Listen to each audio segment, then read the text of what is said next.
The year before that, 1966, I had done my O-levels in senior 3, passed with flying colors, skipped senior 4 and then senior 5. And that year, in senior 5, we could hang out with important people. Now, but the politicians were also very close by. So the politicians of the day, especially President Obote, sent me to Russia in 1969. And when I got to Russia, I got class and they say, organization of an infantry battalion. Okay, here we go. So, and in a way, this would also have an impact on my life. But I did that and even secured a certificate as an infantry company commander. Came back here and lived a lot of good life. But then that excitement didn't last long, because on the 25th of January 1971, Idi Amin overthrew the government, and about 10 days later, on the 4th of February, I was in jail. So I turned 22 in prison, and suffered prison. I was in prison for a total of 1 year and 5 days. And part of it was I was on death row.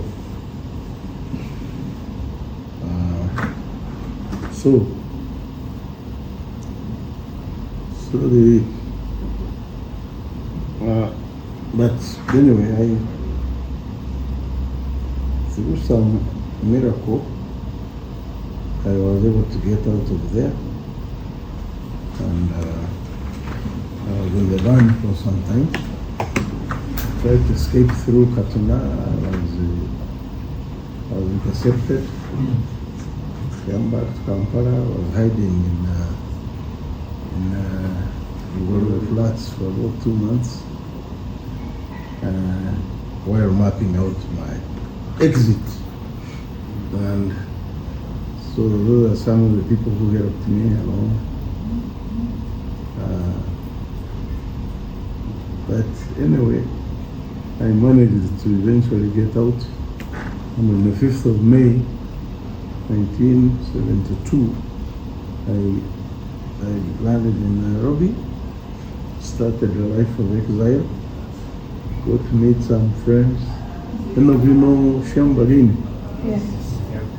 From where? Huh? Former member of parliament. Yeah, that's been my friend for a long time. I found him in Nairobi. Then I found these other people there who ended up being my very, very good friends, and helped me along. Sadly, those pictures, 3 of them are not with us anymore. Godfrey Saviti passed on, Jema Kanyamozi and Professor George Alibaruhu.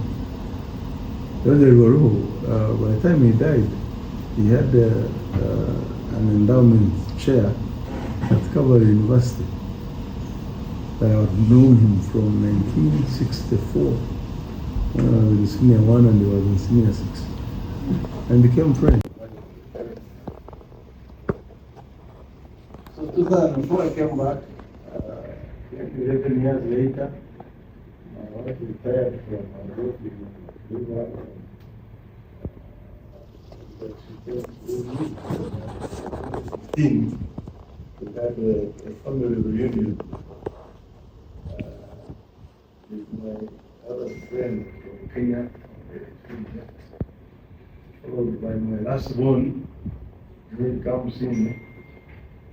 followed by my son, Derek Kindemewa, followed by my late wife, Justina, and then Maria Usinje. Some of you might have seen her last night. They were there for the way. So you get introduced. She is a consultant in public health. Derek is some gentleman in the golf resort in Ohio. And Derek comes in is the principal of the school in Baltimore, Maryland. So now you can understand why I am so lonely in this country. My children are away. So that is them with that motorboard. That's the professor. My first born. The professor in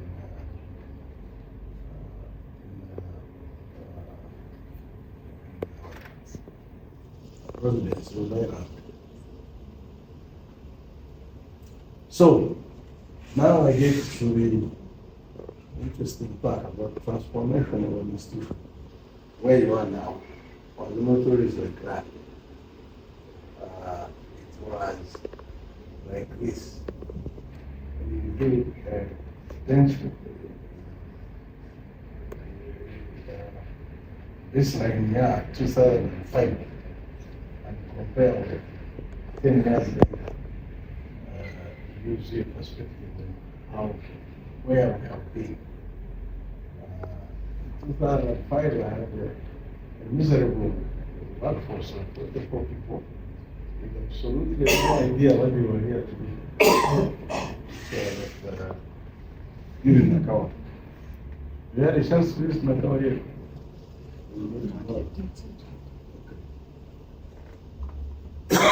So, there are 44 people doing absolutely nothing.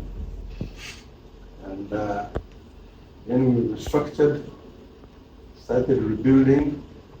The new UIRI restructured and launched on March 1st. The guy who was just here from Turkey, he couldn't believe it when I showed him this slide. Tubitak Mamra. It is a research institute in Istanbul, Turkey. And when I was president of the World Association of Research Institutes, he hosted us for our board meeting. So I was in Istanbul and he gave me a memento. Interestingly, I had seen this man, I had met him in the mid-80s, 1985, 86. And I had met him in San Diego, California. We were both we were foreigners working in America. And now, years later, I come to Istanbul, and who is my host? Professor Tony. I got into good relationship with Trinidad and Tobago, and there I was being hosted by the Minister of Tertiary Education and Skills Training of Trinidad and Tobago. That was in Port of Spain. We had a good run. We used different tactics. Salesman says, this is good for you, pay me and you take it. The beggar says, if you don't give me something to eat, I am dead tonight. Who gets more? So from there, I decided I am not begging anymore. I must sell the idea. So I started marketing the concept of R&D and how it affects, how it can be transformatory for government and how it can cause the advancement of a country. I also had to clarify what mission were we trying to accomplish. Because it's not enough to say this institute is established by the statute of parliament. No, what are you there to do? And what do you need to accomplish that mission? And so we realized that we needed trained staff, we needed technology, and we needed a budget. So UIRI needed, UIRI stands for Uganda Industry Research Institute. It needed technologies, it needed human capital, trained workforce, it needed a budget, then it could serve the Ugandan population. But we must run it like an enterprise. This bureaucratic nonsense doesn't work. We also did a quick SWOT matrix. This is a common tool that almost everybody, how many of you have seen this thing called SWOT matrix? Strengths, weaknesses, you have? Only 2 or 3? Okay, I'm sure somewhere along the way you'll come across that. Strengths, weaknesses, opportunities, and threats. Unfortunately for us, a lot of times we stop at those qualitative statements. And I'm saying that there is a tool that can be used to quantify these things and come up with a decision matrix, whether to aim at growth or survival or response or leveraging strategy. Now, being a government institution in a country that really needed that institution, the strengths and opportunities outweighed the threats and weaknesses. And so we had to strategize for growth.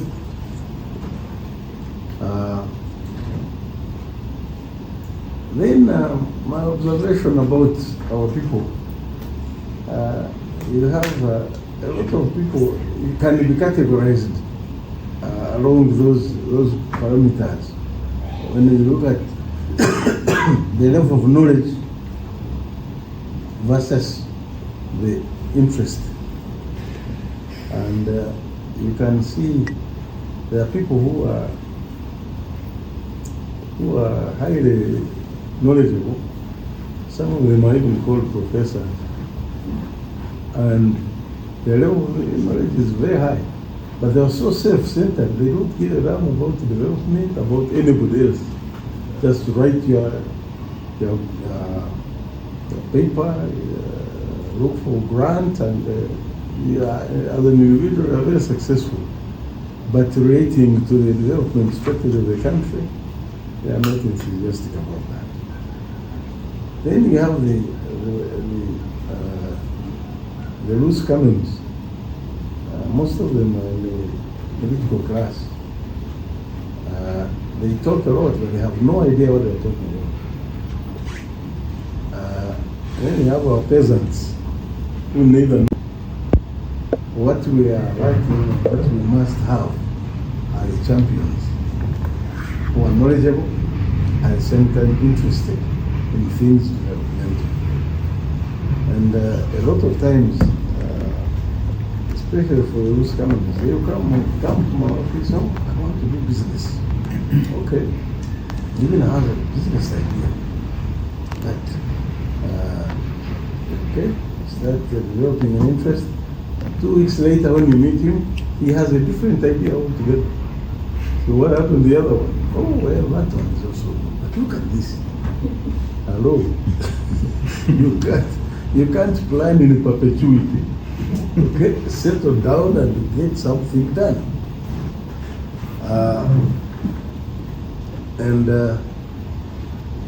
For the peasant class, even when you give him a 20 in the village, first of all, they have no plan for it. So immediately go and drink. And then you can start praising God for having been good to them. It is me, God will say it is my money. So they don't even know they are poor. So a lot of what you do, try to see whether the partnership you seek, whether they are time wasters or whether they fit your interest in terms of level of enthusiasm about the ideas and the knowledge base. Another big strategy was to form partnerships. Remember yesterday I was talking about make friends, but always try to make sure you make friends with those who add value to what you do. Mm-hmm. And so luckily, because of the exposure I had internationally, I knew what agencies to seek out and be and collaborate with. And so there I was with the National Science and Technology Development Agency of Thailand. There I was entering an MOU with the Council for Science and Industrial Research of South Africa. I was in Pretoria. And when we signed, our signing ceremony was witnessed by the two presidents, the President of Uganda, Museveni, and the President of South Africa, Zuma, at that time. That was January 2011. I dilapidated into my office with dilapidated furniture. I try to make a case. You guys, where you come from, you know what it takes. You must support research. And yeah, they seem to be talking a good game. So they listened. And then all of a sudden, power went out. And I quickly found out that it wasn't load shedding. They had cut us because we had not paid the bill. I couldn't even afford an electricity bill. So he made this radio.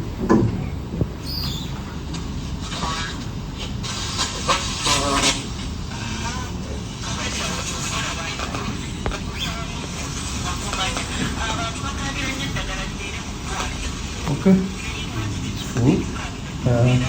It was very exciting to see that we've made a radio that can capture a station.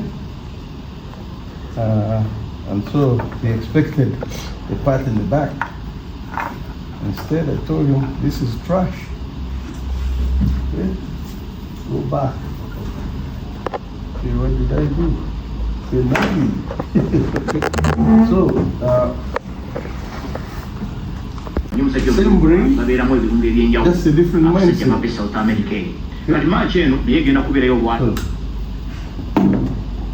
So that is, the knowledge is there. Okay? Even the skill is there. But the mindset doesn't allow him to look at how do I transform this into a product I can put in the market. Okay? And that's one of the drawbacks, one of the pitfalls that we suffer from. Okay? Now, the skill needed is more oriented towards a knowledge base of of electronics. Okay. However, somebody else who is into manufacturing this table, okay, the skill set is very different.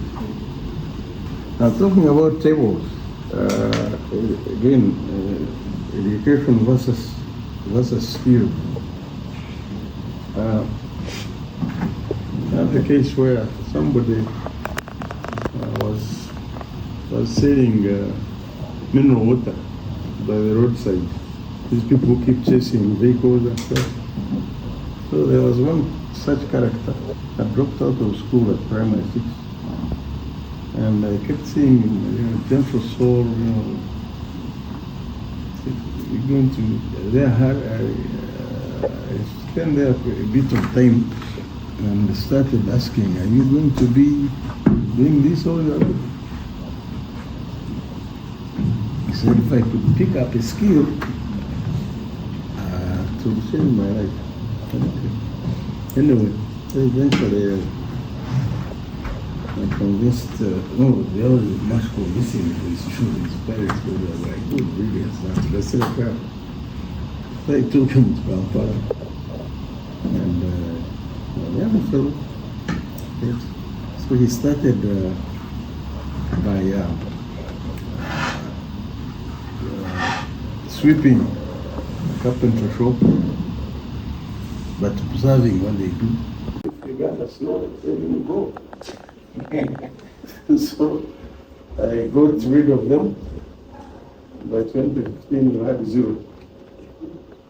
They were just here enjoying the weather, doing nothing. I think telling everybody, oh yeah, we're helping Uganda, helping Uganda. So the budget, I had a miserable 300 million Uganda shillings to run that facility at Nakao. 300. So that was a known startup. But by 2015, we had a reasonably good budget. We had a fleet of one pickup which was always in the streets. that big will have a tire. But it would be parked on an incline. Otherwise, it wouldn't start. You have to push it. That was our pool. We had another vehicle. The Chinese, the 7 Chinese advisors had taken for their own use, even with an expatriate driver. Somebody came all the way from China to be a driver in Kampala. And these guys abuse this. Thing. So that was their van. Then I had a double cabin that had been donated by FAO, and that's what my deputy was using. I had a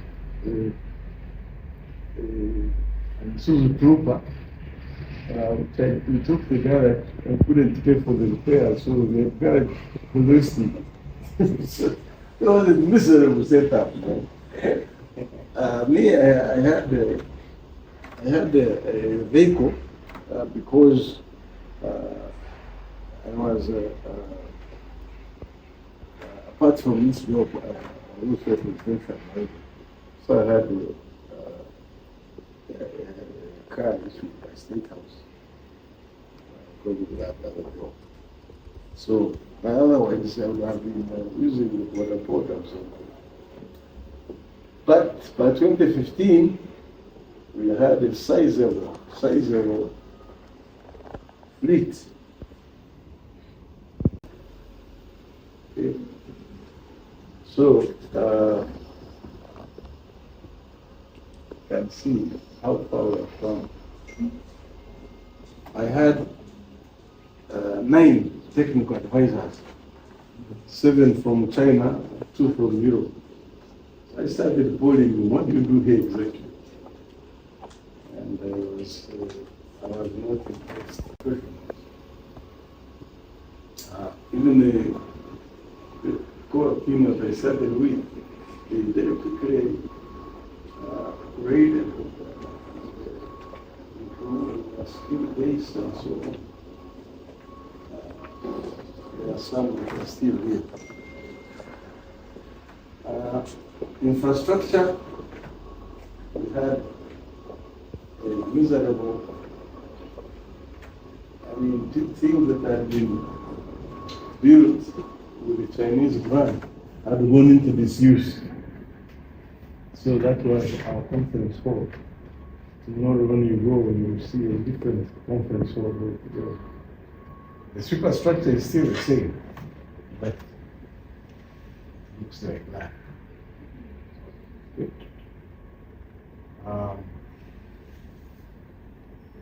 On technology, we had some pieces of equipment that must have lost their way to the museum. and found them. So still at our campus. Look at those. Yeah. Totally dysfunctional, but that's what I inherited. But then in 2007, I got access to a grant from World Bank for the Millennium Science Initiative, and with that grant, and so the restructure of Uiri started with 22 people. I reduced that with a 4, reduced it by half. Then I started working with 22 people, 2 of whom had were drivers who had no vehicles to drive, so they had been hired anyway. This is also the ambassador of my release foundation. I told you about it previously, just a few times. So the grants are relating more story. But when my father passed on in 2008, the river will not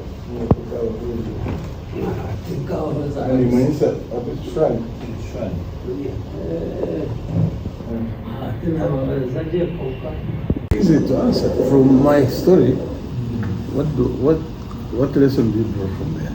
Never give up hope. Okay? Always be alert to opportunity. Can you note that?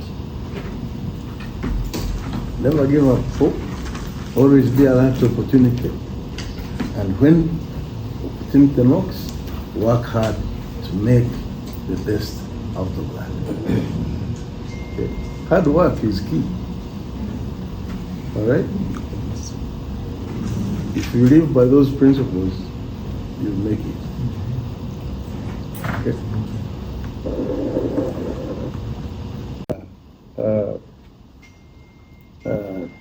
Take stock of where our strengths lie. I can assure you, if you concentrate, if you have a passion for something, you will be successful. I don't believe in the idea that just because somebody studied history, therefore, if that's your career choice, be the best you can be at it, so that you are stand up. Okay. Then another observation, in my youth, we used to have people would be very premature in determining what career path they want to follow.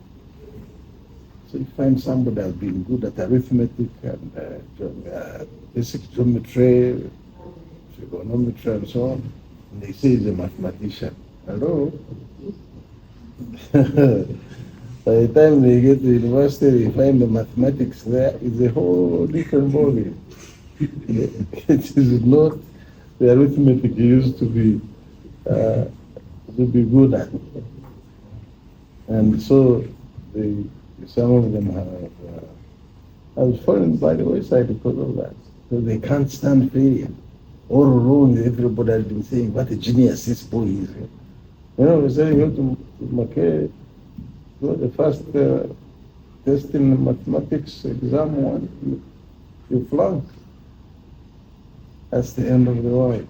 Huh? So, on the other hand, my observation again is in the United States, you can go into university without declaring a major. And for the first 2 years, you do electives, they call them. And depending on where your strength is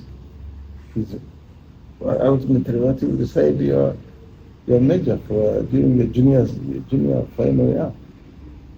So this business of after O level, we are doing courses that will shape whatever career.